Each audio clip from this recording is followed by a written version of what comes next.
Y en estos días en que se está poniendo el foco coyuntural en la recuperación del control del Estado sobre YPF y sobre el petróleo como una política, un elemento estratégico para el crecimiento, creo que vale la pena que esté hoy como invitado Carlos Raimundi, un diputado nacional que tiene el privilegio de haber sido diputado nacional también en 1983, en el primer Congreso de la Democracia. Carlos, gracias por estar aquí.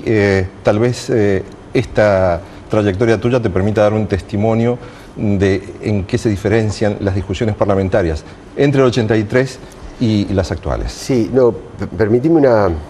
Gracias por la invitación. No, yo fui diputado por primera vez en el año 89.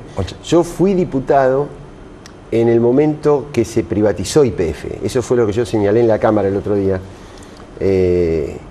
No estuve presente en esa sesión porque decidimos no dar quórum para eso, a pesar de recibir muchas críticas en aquel momento. Y la verdad que es la diferencia entre una etapa donde vivíamos de un desgarro tras otro, ¿no? Porque no fue solamente la privatización de YPF, fue la del gas, fue la de los teléfonos, fue la de la aerolínea. La energía eléctrica. La energía eléctrica, la reforma del sistema educativo que había terminado en aquel momento por indicación del Banco Mundial con las escuelas técnicas y con la escuela primaria y secundaria, y implantó ese sistema del polimodal tan fracasado. Entonces hoy estamos viviendo una etapa completamente distinta, ¿no? De recuperación de la política, de recuperación del Estado. Así que yo cuando te escuchaba la editorial inicial, Ricardo, pensaba que es cierto, yo por lo menos estoy preocupado, alerta, digamos, con el tema de los precios en la Argentina.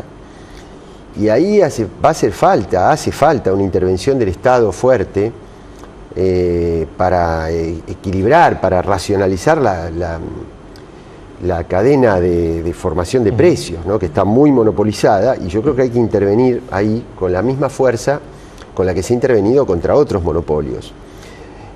Ahora, no es sencillo, porque el Estado está muy deteriorado en la Argentina, viene de un proceso de destrucción sistemática de 4 o 5 décadas, y recién desde el año 2003 en adelante se empieza a tratar de recuperar, ¿no? A reconstruir la autoridad del Estado. Estado. Entonces, a medida que vos vas recuperando autoridad, veamos, por ejemplo, que se ha recuperado autoridad del Estado en el manejo del crédito con la reforma a la Carta del Banco Central, que hay un control de cambios, que hay control de las importaciones, es decir, que se administra el comercio exterior, que se ha recuperado YPF. Entonces, hay un proceso de reconstrucción del Estado que indudablemente, a partir de que esté más fuerte, le va a dar más poder de intervención sobre las áreas donde todavía no ha intervenido. Yo por eso no lo hago tanto como crítica, sino como parte de un proceso de recomposición de la autoridad estatal en todos los rubros, porque no hay soberanías parciales. No hay una idea, no es que vos sos fuerte en una cosa y débil en todo lo demás o viceversa. Uno reconstituye autoridad política y a partir de ahí tiene más capacidad de intervenir en las distintas esferas de la vida política y económica, ¿no? Entonces, los factores que están obstaculizando que nosotros tengamos un camino firme en un determinado sentido, ¿tienen más que ver con lo que pasa adentro que con lo que pasa afuera? No, lo que pasa afuera también influye. Yo lo que quiero decir es que las cosas que no se han hecho, desde mi punto de vista, no es por falta de voluntad de hacerse, no es porque no se quieren hacer, sino porque se está reconstituyendo la autoridad para poderlas hacer exitosamente y que no fracasen. Ahora, las políticas de desendeudamiento, por ejemplo, que ha hecho la Argentina, el no al ALCA, y la recuperación de los recursos previsionales para impedir que toda esa masa de recursos esté flotando en el universo financiero internacional, hoy le permiten a la Argentina tener políticas mucho más independientes respecto de la crisis. Si no se hubieran dado esos pasos, la Argentina hoy hubiera corrido el mismo destino que las economías que están atadas al sistema financiero internacional. Ahora, decir eso no quiere decir que la crisis no tenga ninguna repercusión, porque indudablemente si en etapas expansivas del capital externo, las empresas que tienen sus matrices en el exterior invierten acá. En una etapa donde hay que sostener a los bancos europeos, esas matrices giran las utilidades para sostener a los bancos y por lo tanto hay menos dinero para la inversión, lo que hace que la inversión estatal tenga que ser más fuerte, ¿no? Yo lo que estaba pensando era en el fortalecimiento que está teniendo el Estado y que está caminando en un sentido, porque generalmente la crítica que se le hace a este gobierno es que actúa como espasmódicamente y sin embargo pareciera que hay una conducción, que realmente vamos en un sentido. Pero, bueno, pero te estaba enumeré algunas cosas muy fuertes de años anteriores, pero enumeré también las cosas del último semestre. Control de cambios, control de importaciones, reforma a la Carta Orgánica del Banco Central, obligación de las mineras y las petroleras a liquidar divisas en la Argentina y no llevarlas en dólares al exterior. Y ahora lo de YPF, marcan una línea, yo creo que marcan una línea consistente, no exenta de errores, pero no exenta de errores como está mi vida, seguramente la de ustedes y la de cualquiera. ¿Por qué? Porque indudablemente se corrige una política energética, una política petrolera, porque la que estaba hasta ahora no había dado los resultados buscados.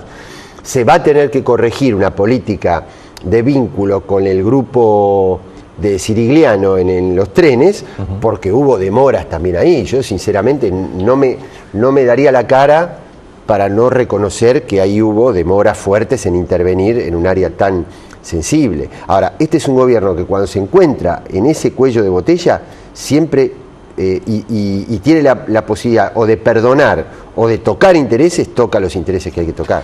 Ahora, tal vez, no sé si lo ves de ese modo, pero tal vez resulta imprescindible fortalecer la acción política sobre la reinversión en nuestra capacidad industrial, porque de algún modo necesitamos urgentemente que sea el trabajo el que garantice el ingreso, por ejemplo, a los habitantes del Gran Buenos Aires y no sean los dealers del narcotráfico los que estén permitiendo la supervivencia a cambio de una suerte de esclavitud cotidiana para muchas personas. Sí, pero Ricardo, ¿qué podría yo agregar a esto que vos decís? Es tan central, digamos, que es imposible disentir con eso.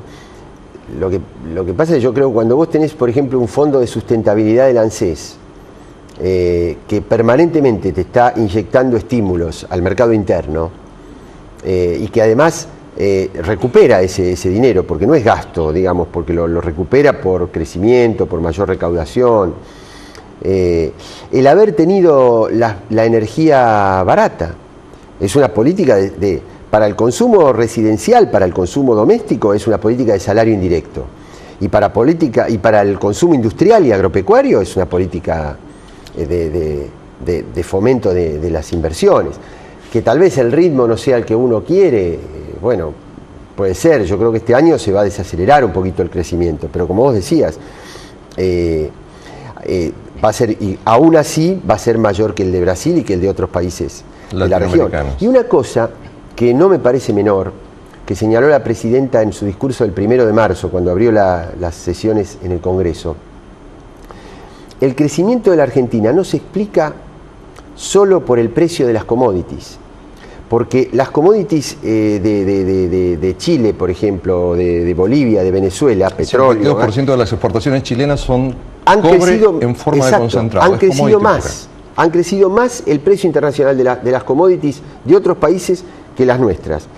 Por lo tanto, si la Argentina creció más que otros países, no es solo por el precio de las commodities, sino también porque la composición de nuestras exportaciones está más integrada ahora por manufacturas de origen industrial, no de alta tecnología. No somos Japón, no exportamos microelectrónica, pero tenemos una composición de manufacturas de origen industrial mayor de la que teníamos. Tanto es que Brasil, por ejemplo, no solo va a crecer menos, sino que ha reprimarizado sus exportaciones. En la masa total de sus exportaciones, los productos primarios hoy tienen más participación, más porcentaje que los productos industriales con respecto a unos años atrás, ¿no? Así que cada uno va haciendo sus correcciones sobre la marcha, ¿no? Pero claro. Bueno, y la última por mi parte, si uno tiene que comparar la actual situación de la Argentina, viendo lo que le está pasando a Europa, en realidad, ¿vos crees que nos van a empezar a mirar de otra manera hoy en día?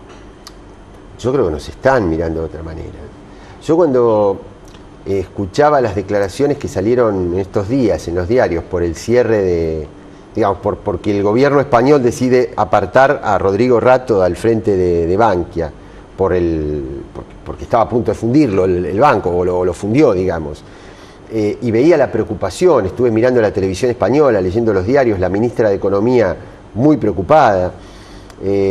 Se olvidaron completamente de Repsol. Lo de Repsol fue una bravuconada, fue una... que yo los entiendo. Y un acto de desesperación. Pero porque claro, era una caja que no yo entraba... Los entiendo, porque además ellos miden. Si ellos se encontraban con una decisión estatal en la Argentina débil, avanzaban más. Cuando vieron que acá había una pared, y que además de la decisión del Ejecutivo, de que ya tenía un plan inmediato para la empresa, ni bien estaba intervenida y ahora con el nuevo gerente tiene un plan inmediato, y además con la mayoría abrumadora en el Parlamento, dice, no, miren, mejor vayamos viendo cómo entramos en el negocio en lugar de seguir protestando, ¿no? Carlos, y este Congreso va a tener en los próximos meses un protagonismo también importante. Se nos viene la reforma al Código Civil y Penal, al Código Civil y Comercial, la unificación del Código Civil y Comercial, y la Presidenta lanzó la reforma del Código Penal también. Bueno, ahí en la reforma del Código Penal hay además de lo que implica reformar el Código, y esto, te digo, lo vuelvo a decir porque yo no quiero tapar los problemas.